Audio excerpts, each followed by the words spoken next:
Hi everyone, Tracy DW here. Britain begins 2023 with its official entry into a period of recession. With low economic growth, soaring energy prices and successive strike action by public sector services, many of us have blamed the last 3 years of the pandemic and our departure from the European Union as the main reasons for the low production rate and liquidation of many small businesses, suppressed wages, a dwindling skilled labour force, and an ever-increasing proportion of the population who are now claiming living subsidies due to stress, disability, and/or ill health.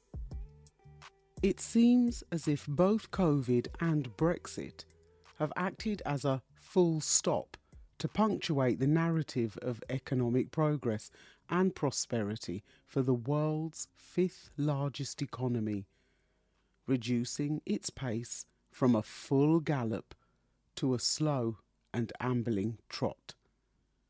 In 2023, a question mark also punctuates our social and national fabric, with the coronation of a new monarch, but also the persistent calls for a Scottish referendum. Can Britain retain the title of Great and its kingdom remain united? If we look back over the past, the terms Great and United refer to an age of colonialism and empire, where Britain certainly was great in unifying a quarter of the world's population, exploiting its natural resources and populations in the form of mass enslaved labour. This continued even after 1807 and 1833 respectively, when Britain abolished slavery domestically and then throughout its empire.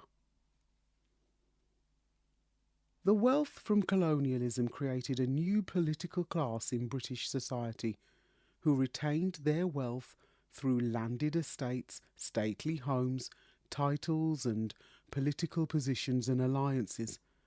This same political class passed laws to not only keep their wealth but also protect it from taxation, creating a tax structure in Britain that many would argue is neither fair nor equitable. However, even as Britain's empire began to be dismantled after the Second World War due to nationalism and eventual independence, it has been more difficult for Britain to break the habits acquired over the last 4 centuries.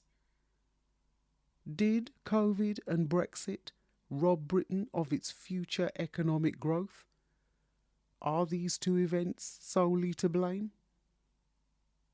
Britain is still overly reliant upon low-paid foreign labour to prop up her public services and foreign investors and shareholders to own her assets.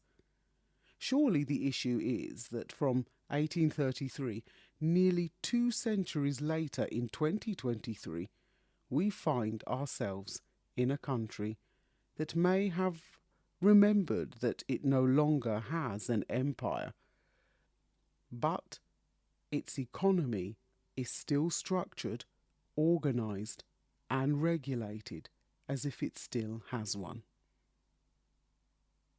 Back in 1960, when Harold Macmillan gave the first delivery of his Wind of Change speech in Accra, Ghana, I don't think that this British Prime Minister ever thought that he would not only need to plan for a gradual decolonisation of the empire, but also have a plan on how to decolonise the British economy.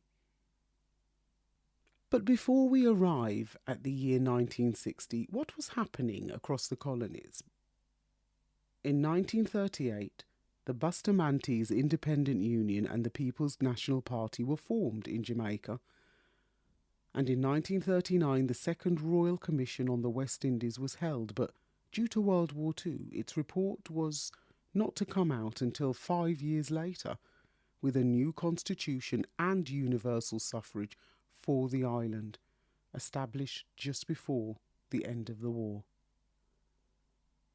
Going back to 1941, the Atlantic Charter was an agreement between Roosevelt and Churchill, the two powers behind Britain and the US at that time. The Charter aimed to lay out an idealised notion of how the world should be organised and run in the post-war era, an era in which they hoped that both their countries would continue to experience these ideals within their own terms of global dominance. However, this idealism was short-sighted in that it didn't see what was coming. Independence for India and Pakistan in 1947, and with the loss of the title of Empress of India, once bestowed upon Queen Victoria, and then the title of Emperor held by her great-grandson George VI. A year later, in 1948, HM Windrush becomes one of many Atlantic crossings bringing West Indian migration to Britain. And in 1957, Ghana was to become the first African nation to become independent, with other African nations following in quick succession, while on the other side of the Atlantic, it was Jamaica, along with Trinidad, that would be the first Caribbean islands to gain independence in 1962. But not everyone in Britain in 1960 was accepting of all this migration and colonial independence, particularly in Parliament itself. On the 1st of January 1961, nearly a year after Macmillan's speech, the Conservative Monday Club was formed by 4 MPs: Paul Bristol, Ian Grieg, Cedric Gunnery and Anthony McLaren. This newly founded political party pressure group was later referred to as Guardians of the Tory Conscience by Harold Wilson, a conscience that felt the need to be the bastions of British conservatism and high Toryism, taking a stand against communism and immigration. Quite strong and extreme sentiments, but in essence, the Conservative Monday Club was formed out of a belief that Macmillan had perhaps gone too far to the left, showing a little too much liberalism in decolonising the empire and support for non-white immigration. The Conservative Monday Club wanted to maintain conservative values so that floaters at elections, as well as in general, would not be confused with the so-called liberalism and socialist moves made by Macmillan's government. Within 10 years of its formation, it reached its peak of 10,000 members, with around 35 members active in the House of Commons and the equivalent in the House of Lords, as well as having 6 members in the Cabinet. Some said that this representation in the Cabinet may have caused a disproportionate influence on Conservative views across the party in relation to defining policy and passing legislature. Some of its more notable members were Alan Clark and Enoch Powell. The Conservative Monday Club's core beliefs were family values, freedom of the individual, the right to own property, loyalty to the Crown, the union of the UK in relation to Northern Ireland, and the sovereignty of Parliament. What was significant about this political party pressure group was that it promoted an agenda that was militant on anti-immigration and anti-independence, and was one of the main causes of political tension in these two subjects in relation to Britain's policy towards its colonies. The pressure group's activities included organised meetings featuring guest speakers and the publication of numerous provocative articles, such as Standing Room Only, The Population Problem in Britain by Geoffrey Baber in 1971, Rhodesia and the Threat to the West by the Right Honourable Julian Amory et al. In 1976, Immigration, Repatriation and the Commission for Racial Equality, published in 1981, and Recall to Greatness, published around 1980. That's quite reminiscent of Trump and Make America Great Again. All these articles were released during the office of Harold Macmillan's time as PM until the end of Margaret Thatcher's time in office by 1991, totalling a time span of 3 decades. A central part of their foreign policy was their opposition toward Kenyan independence and decolonisation, as the Mau Mau rebellion swept across the former British colony and dominated Kenya's political landscape from 1952 to 1960. The Monday Club was also in full support of the continuity of white minority rule in Rhodesia, now Zimbabwe, in response to the Second Chemurenga or Rhodesian Bush War from 1964 to 79, and also white minority rule in South Africa as apartheid, introduced in 1948, continued to cause discrimination, inequality and political unrest, with the deaths of many Africans, such as that of leading activist Steve Biko in 1978 and the imprisonment of Nelson Mandela in 1964. Not just concerned with overseas events, the Conservative Monday Club naturally tried to influence domestic affairs, making attempts to revise the policy on immigration through proposals to scrap the Commission for Racial Equality, repeal the Race Relations Act and laws, together with the use of race as a positive criterion for the claiming of state benefits and loans. They also proposed the end of positive discrimination and ultimately bring an end to the immigration from the newly formed Commonwealth in favour of repatriation. However, by 1991, infighting led to resignations, and by 2001, the Conservative Party itself had severed ties with the Monday Club, and due to this, the club waned in popularity, losing significant influence, and was finally reduced to a membership of barely 600. What were the reasons for the Conservative Monday Club's decline? These were probably embedded in the tension with the desire to maintain some sense of monocultural racial identity and the economic advantage against the ever-changing social and cultural fabric that shifted continuously, especially in the southeast of Britain. It was quickly becoming recognised by the general population how much immigration was contributing and influencing British society, culture, and the economy as a whole. What do you think were the reasons for the club's decline in popularity? Maybe the Conservative Monday Club, this pressure group, actually still has more influence in today's Conservative Party politics than we give it credit for. To what extent does the club's influence contribute to the Conservative Party's current internal divisions and disagreements, disputes, and the unprecedented succession of party leaders and prime ministers that we have witnessed during the last 6 years? And to what extent are the core beliefs still intrinsic to the Conservative narrative today? Do you think that there are clear parallels between the current economic crisis in Britain with Conservative ideologies? There is a saying that the sun would always shine on the British Empire because, due to its vast global span, its colonies covered almost every time zone, and so during every 24 hours there was daylight and or sunshine somewhere.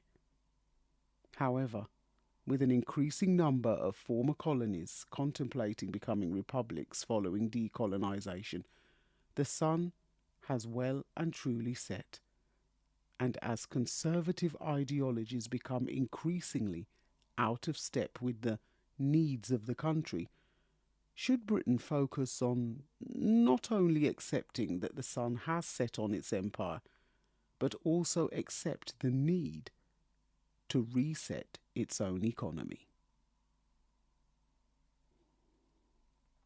If you liked this podcast, then stay on this listening platform and check out my other podcast episodes in relation to this one, such as ZANU and ZAPU, Contrasts and Similarities from the Season 1.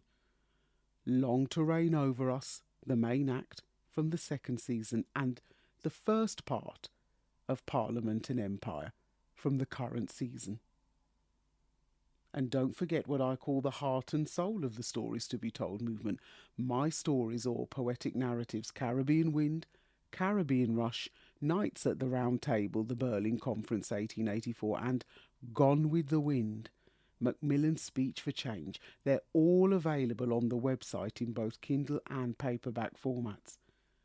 And also the publication of the latest 4 titles. If you want to find out more, just visit storiestobetold.com and check out the learning platforms for The Journey's End, Giving Back Hong Kong, Bite from the Big Apple, A Story for New York, Hope for Zimbabwe, Arise the Phoenix, and A Story for South Africa. So, 2023 is finally here.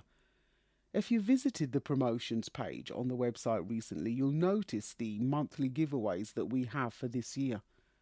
As with last year, I will be selecting one lucky person each month from my email list to receive some free merch or a copy of a poetic narrative. And for January, it's a copy of Gone with the Wind, Macmillan's Speech for Change, which is so fitting as it was this month, back in 1960, that this British Prime Minister gave his Wind of Change speech in Accra, Ghana, and yet again the speech has been referred to as a relative theme in this podcast episode. It seems to have so much relevance for our society and our world today. So, without further delay, the lucky winner for January is Jason. Many congratulations to you, Jason.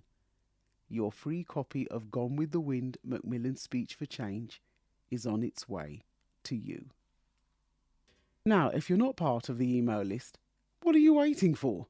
Visit storiestobetold.com and sign up, where you can opt in and receive your free samples of my first 4 titles. It's the only way to enter the draw for a chance to win a giveaway. Someone will be selected from the list each month, so take a look at the promotions page at storiestobetold.com to find out what the next month's giveaway for February will be. And remember, when you sign up, to opt in so that we can register your email address so that we can consider you as part of the draw. Now, if you're thinking about purchasing your own copy of Gone with the Wind, Macmillan's Speech for Change, why not listen to the episode The Stories So Far, Part 2, from the first season, where I share some anecdotes and a reading from this actual poetic narrative. But if you've already made up your mind and you'd like to buy your copy, then that link is in the bio in the show notes, as well as a link to the Story So Far Part 2 episode. Well, this is the last episode for January. Can you believe it? Which means that the launch of the newsletter is drawing ever closer. February the 1st is the official launch date for the newsletter, which is the start of US Black History Month and African Heritage Month in Canada. And a newsletter will go out on the 1st of every month for the rest of 2023. And finally, remember that you can also send me an audio message on the Speakpipe link, which is also in the show notes. So drop me an audio message. Don't be a stranger. Feel free to like, follow and share us on social media when you visit the website. Just click on whichever social media link you would like to follow us on. And as always, it is a pleasure and a privilege to share my learning journey with you in this podcast series, and I encourage you to either begin or continue your own. History is a matter of fact or perspective. I'm Tracy DW, and this is a Stories to be Told podcast. Stay safe, stay well, stay blessed. Thanks so much for listening, and I'll see you on the next page.